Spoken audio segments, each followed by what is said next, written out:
Então, para a gente poder encerrar essa semana, esse mês da Bíblia, eu quero convidar você a conhecer a parábola dos dois irmãos. Vamos aprender nessa linguagem e trazer para a nossa vida. Aplicar com muita ação. Esse é o convite de hoje.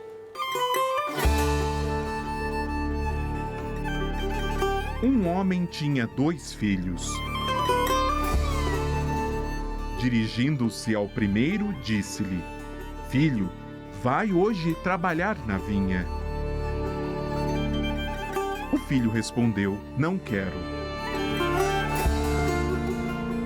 Mas mudou de ideia e foi. Dirigindo-se ao segundo, falou a mesma coisa. Este respondeu: Eu irei sim, Senhor. Mas não foi.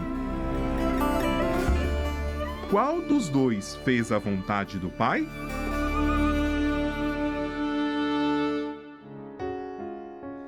A palavra do Senhor, quando chegou, desinstalou meu coração.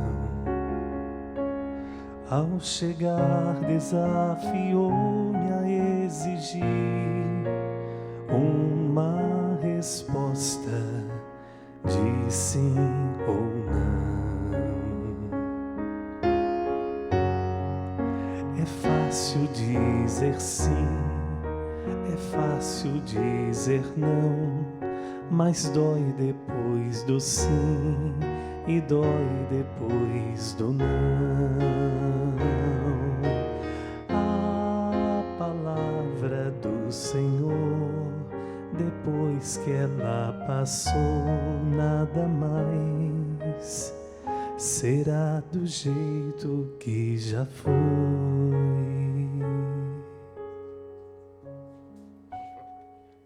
Você também ficou emocionado? É? Que lindo. Que linda a música, Juninho. Para a gente poder refletir, anote aí então o trecho que nós vamos ler nesta manhã. Mateus capítulo 21. Eu desejo que essa música, que você possa consumir o que o Juninho cantou agora. Que possa realmente, essa palavra que nos dá vida, que nos dá força e coragem para a gente poder seguir, para a gente ter atitude. Toca fundo, viu, gente? Isso toca muito fundo. E graças a Deus eu não tô sozinha, emocionada aqui, não. Tô com meu amigão, Padre Carlinhos. Conta para nós, Padre. Primeiro, bom dia. Bom dia, bom dia. Sua bênção, obrigada. Deus abençoe, povo de Deus, bom dia. Setembro indo embora. Tivemos aí um mês de setembro todo para a gente poder dar um especial alô para a Palavra de Deus, né? Amanhã a gente celebra o dia de São Jerônimo. Sim. E ele foi o grande responsável de traduzir a Palavra de Deus em latim e a partir daí do latim para o mundo inteiro, né? Hoje, graças a Deus, a gente tem aí acesso à Palavra de Deus nas nossas mãos. Amém, é verdade. E nós estamos aqui para falar sobre ela, então para a gente continuar transmitindo, né, essa mensagem. Mateus 21, capítulo 21, versículos 28 a 32, o que essa parábola, os dois filhos, o que Deus quer dizer para nós? Muito bem. Bom, como toda a palavra de Deus, vamos entender o contexto do texto para a gente poder entrar na realidade. Jesus está no templo e ele está conversando diretamente com os sacerdotes, né, com os príncipes dos sacerdotes e com os anciãos. O que tem a ver esse povo? Era um povo que entendia demais a Bíblia, entendia demais, mas não praticava. Então Jesus, de uma certa forma, ele está se dirigindo a eles e vai contar essa parábola. O filho que fala que ia fazer, mas não fez nada, nada mais é do que o próprio povo de Israel. Sabe aquele filho que teve tudo, mereceu tudo, foi preparado de tudo quanto é forma, mas não praticou? O filho que diz que não ia, que não está nem aí, mas acabou fazendo, eram os pagãos. Gente que nunca conheceu a Deus, mas que tinha uma experiência de vida, de fé, daquilo que Jesus pregava, excepcional. Então hoje a parábola é dirigida para nós de que forma, né? Muitas vezes a gente fala para Deus, eu vou fazer, mas eu acabo não fazendo. Deus dá toda a possibilidade para a gente fazer, realizar, acontecer, mas de alguma forma a gente não faz. temos a oportunidade, mas infelizmente a gente acaba desperdiçando. E isso na vida como um todo, né? Tem certos momentos na nossa vida que a gente precisa decidir. A vida é feita de decisões. Não dá mais para ficar muitas vezes em cima do muro. Então, em relação à fé, muitas vezes nós somos assim. Vamos à missa, prometemos fundos imundos, mas na hora de fazer, de alguma forma a gente acaba não fazendo. Mateus se lembrou dessas palavras de Jesus porque a comunidade dele era feita também de pagãos convertidos ao cristianismo e judeus. E a gente sabe aí na Bíblia que eles nunca se deram muito bem antes de Jesus. Depois que a comunidade se formou, eles começaram a conviver juntos. Mas, infelizmente, fica aquele resquício cultural de eu não gosto de você, porque você é de uma raça inferior. Então, Mateus quer mostrar que a palavra de Deus é para todo mundo. A mudança é para todo mundo. A exigência é para todo mundo. Não é só para um grupo. Nós, cristãos, não somos um grupinho VIP fechado só. Não. A palavra é para se expandir para todo mundo. Bem-aventurados aqueles que escutam a palavra e colocam em prática. Colocar em prática. Esse é o grande problema nosso. Colocar em prática. Exatamente. Por que a gente não põe em prática aquilo que a gente sabe que tem que fazer, padre? Porque exige decisões que às vezes a gente não quer tomar. Exigem possibilidades que a gente tem que deixar alguma coisa que a gente não quer deixar. E tem coisas que a gente precisa assumir que de uma certa forma a gente não quer assumir. Como seguir Jesus também não é fácil, né? Ele coloca lá suas exigências. Isso é seguir Jesus. Isso, é seguir Jesus. Decidir. Exatamente. Tomar atitude e fazer. Como na vida, né? Quando a gente vai abraçar um sacramento, eu como padre, a maioria das pessoas aqui como casadas, a gente sabe que tem coisas que vamos deixar, Sim. porque não convém com o sacramento, tem coisas que vamos abraçar. Não dá pra gente abraçar tudo, né? E nem Não. dá certo querer abraçar tudo, porque acaba não fazendo nada. E aí, a sensação que que existe uma coisa boa dentro disso, uma alegria dentro disso, e na verdade não, né? É, exatamente. Mais ou menos assim, né? Mais ou menos. O senhor deu um bom exemplo, porque a gente quando vê um sacerdote, por exemplo, acha que a escolha dele também foi fácil. E não é bem assim, né? O bom é que, tanto para quem vai se casar ou para um padre, existe o processo de formação. No meu caso, é o seminário. Sim. Foram 7 anos para discernir. Certo. E no caso do casado, tem o tempo de namoro e noivado, né? Para ele ver. Para ele ver. Mas será que a pessoa combina comigo? Será? E eu tenho comigo que quando a gente quer conhecer alguém, a gente entra pela cozinha. Quando você conhecer a casa de alguém, você entra pela cozinha. A sala está sempre arrumada para visita. Entendi. Mas a gente só vai saber como a pessoa é pela cozinha. A gente entra pela cozinha, então. Para saber como que a pessoa é. E a mesma coisa somos nós, né? Eu tive esse período de 7 anos para saber, mas será que isso realmente, eu vou abraçar isso como um todo? Porque quando a gente abraça uma vocação, a gente tem que abraçar de corpo e alma, né? Tem que entrar por inteiro. Eu acho que a coisa mais triste é uma pessoa dividida. Muito triste. Aí é muito triste, muito né? triste. Ela não se realiza. Não que a gente não vai errar ao longo da vida. Sim. Mesmo a gente Sim. tendo convicções, do que queremos. A gente erra. Porque a gente sempre vai estar pensando assim, será que se eu estivesse lá fora, não seria melhor que se eu estivesse aqui dentro? E a pessoa lá de fora, será que ali dentro não é melhor do que aqui fora? É. Então sempre a gente vai tendo essas incertezas assim. Vamos dar um ânimo agora para quem está dividido? Tá na hora de decidir. Tá na hora. Acho que o tempo de pensar, refletir, para muitos já passou. Então agora é hora que o nosso sim seja sim, que o nosso não seja não. Então esse eu penso comigo que é importante, né? Tem situações que não dá mais, a própria vida já vai nos cobrar a decisão a tomar, né? Lembrando que temos sempre na vida vamos ter percas e ganhos. E se a gente parar para pensar, o ganho é muito maior que a perda, muito maior.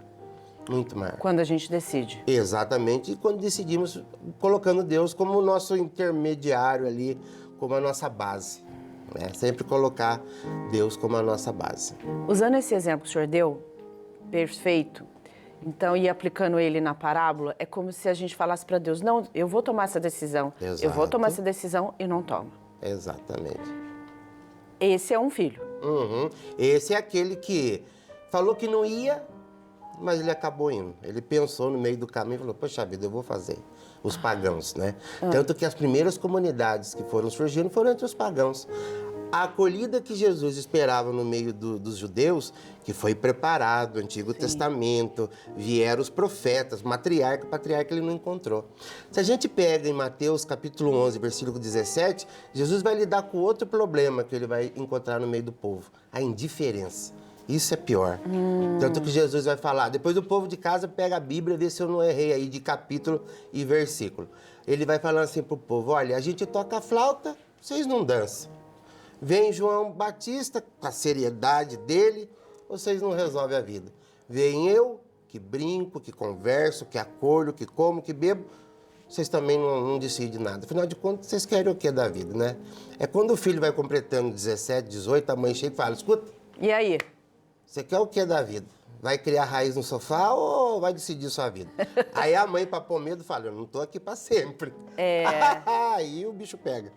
Aí a pessoa começa a pensar, né? Aí é hora da gente já começar a movimentar. planejar. A gente planeja não significa que vai sair ipsiliter do que planejou. Exatamente. Mas pelo menos a gente já tem uma linha que vai nos conduzir para as realizações nossas. Interessante, né, padre? Quando o senhor fala assim, a gente em todo momento, nós somos sempre provocados, né? Afetados, instigados, implicados para a gente se movimentar. Exato. Né?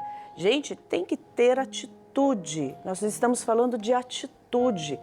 Nós sabemos dentro do nosso ser, lá dentro, nas profundezas do nosso coração, a gente sabe o que é para fazer. Mas a gente precisa buscar. A gente precisa falar com Deus. No comecinho do programa eu falei uma palavra que eu acho que precisa, padre, talvez umas horas. O senhor é da minha linguagem, o senhor vai entender. Precisa pôr moral, né? Exato, é lógico. Na vida. Exato.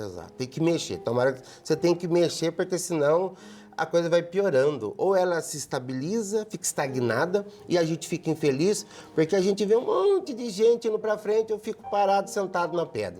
A pedra é o problema. Eu tenho duas opiniões sobre a pedra. Ou eu faço dessa pedra uma construção, ou eu sento e fico chorando. Põe a culpa nos outros, põe a culpa em mim, põe a culpa em Deus que não me ama, ou é coisa ruim que tá tentando. Geralmente eu costumo dizer que coisa ruim somos nós mesmos. Só, tá dentro de nós, exatamente, já falei isso. Nada de ficar falando, minha vida é um inferno, é porque o diabo faz isso. Gente, nós somos responsáveis pela nossa vida. Nós que permitimos, nós que agimos. Exato. A decisão é nossa, a permissão é nossa. Deus nos dá muito mais que isso. Deus não faz mágica na nossa vida, não. Se você está sentado em cima dessa pedra, não espere uma mágica. Reze, paciência, paz no coração, é a ciência da paz, é aquilo que a gente realmente precisa se movimentar. Não é fácil, como nós falamos aqui, mas é possível, a gente precisa. Vamos começar com uma boa atitude, mais uma música para tocar no nosso coração e para você pensar se você está agindo, se você realmente, o que você tem acordado com Deus, se você tem feito dentro do seu coração e possa refletir, reverberar na sua vida.